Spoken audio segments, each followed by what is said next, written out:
అప్పుడు ఆ అవ్వ యక్షిని జమీందారు కొడుకుని ప్రేమించింది కాబట్టి అతన్ని చంపలేదు అని చెప్పింది. అప్పుడు నేను, ప్రేమించలేదు కదా అవ్వ, మోసం చేశాడు కదా, పగ తీర్చుకోవాలి కదా అని చెప్పాను. అప్పుడు ఆ అవ్వ, అతను మోసం చేశాడు కానీ యక్షిని నిజాయితీగానే ప్రేమించింది, అందుకే చంపలేదు అని చెప్పింది. అప్పుడు నేను, అవ్వ తరువాత ఏం జరిగిందవ్వా అని అడిగాను.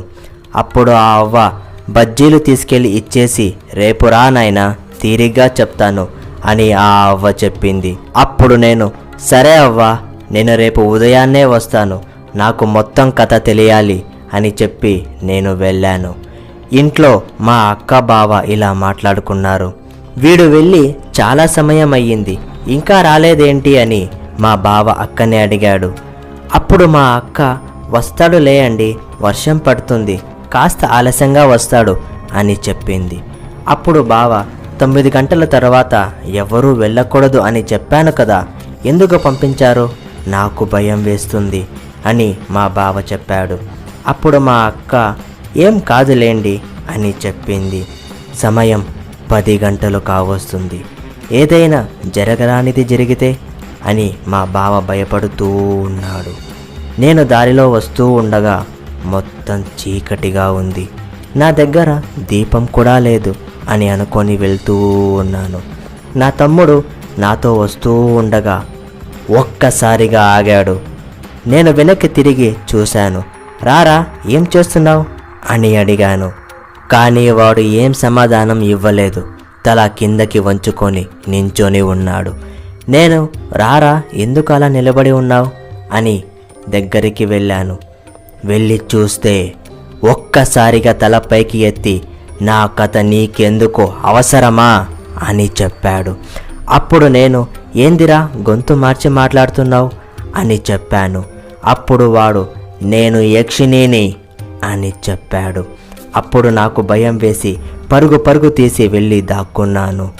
అప్పుడు వాడు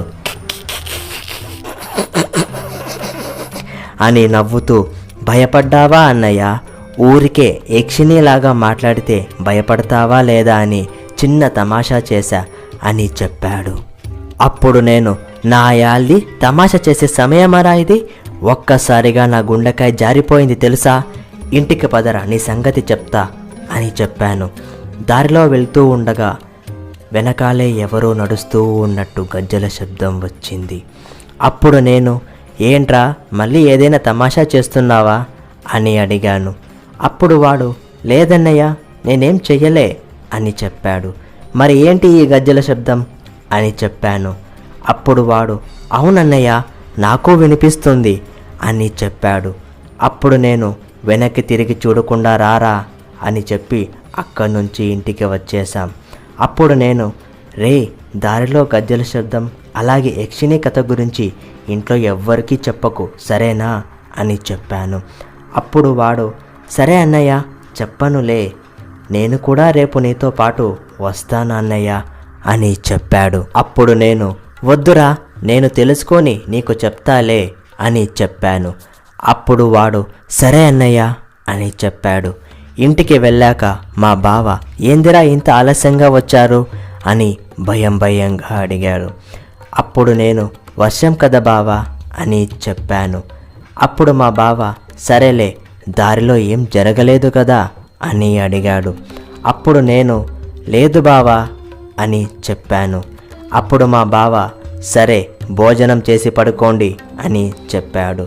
సరే అని భోజనం చేసి పడుకోవడానికి వెళ్ళాను. కానీ నాకు నిద్ర పట్టట్లేదు. రేపు అవ్వ ఏం చెబుతుంది, ఏం జరుగుంటుంది అని అదే ఆలోచన ఉంది. అలాగే నాలో నేనే మాట్లాడుకుంటూ ఉన్నాను. ఉదయం అయ్యింది. నేను లేచి హడావిడిగా తయారు అయ్యాను. మా అక్క భోజనం చేదు రారా అని పిలిచింది. కానీ నేను, నాకు వద్దు అక్క అని చెప్పి అక్క నుంచి వెళ్ళిపోయాను. వెంటనే పరుగు తీసి ఆ అవ్వ ఇంటికి చేరుకున్నాను. కానీ ఆ అవ్వ ఇంట్లో లేదు. పక్కనే ఉన్న ఇంట్లో అడిగాను, అక్క ఇంట్లో ఉన్న అవ్వ ఎక్కడికి వెళ్ళింది అని అడిగాను. అప్పుడు ఆ అక్క, ఏమో బాబు బయటికి వెళ్ళింటుంది అని చెప్పింది. నేను, సరే అని చెప్పి ఆ అవ్వ ఇంటికాడే ఎదురు చూస్తూ ఉన్నాను. ఇంతలో మా ఇంట్లో కనపడ్డ అమ్మాయి నాకు మళ్ళీ ఇక్కడ కనిపించింది. అప్పుడు నేను ఇష్టపడ్డ అమ్మాయి ఇక్కడ ఉంది ఏంటి అని అనుకున్నాను. అప్పుడు ఆ అమ్మాయి నా వైపు చూస్తూ నవ్వుకుంటూ వెళ్ళింది. నేను కూడా ఆ అమ్మాయి వెనకాలే వెళ్ళాను. ఆ అమ్మాయి వెనక్కి తిరిగి నన్ను చూసుకుంటూ వెళ్తూ ఉంది. అలా వెళ్తూ ఉండగా దారిలో నాకు ఆ అవ్వ ఎదురు వచ్చింది. అప్పుడు ఆ అవ్వ, ఎక్కడికి వెళ్తున్నావు బాబు అని అడిగింది. అప్పుడు నేను, అవ్వ, ఒక 5 నిమిషాలు ఆ అమ్మాయితో మాట్లాడి వస్తానవ్వా అని చెప్పాను.